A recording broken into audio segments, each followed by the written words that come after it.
High, কেমন আছো সবাই? আশা করি সবাই খুব ভালো আছো। আজকে ছিল 4 তারিখ আর আমার আজকে জিএনএম এএনএম এক্সাম ছিল। এটা ছিল আমার লাইফের ফার্স্ট কোনো কম্পিটিটিভ এক্সাম, তাই খুব এক্সাইটেড ছিলাম। সকালে রেডি হয়ে চলে গেছিলাম স্টেশনে।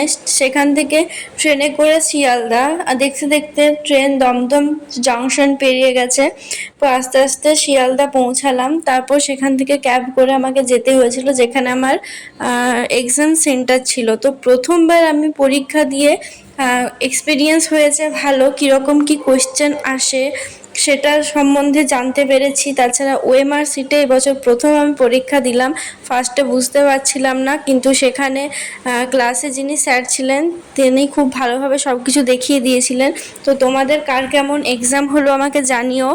আর ভিডিওটা তোমরা কোথা থেকে দেখছো সেটা আমাকে অবশ্যই কমেন্ট করে জানিও। দেখা হচ্ছে খুব শীঘ্রই নতুন একটা ভ্লগে। ততক্ষণ সবাই ভালো থেকো, সুস্থ থেকো। বাই।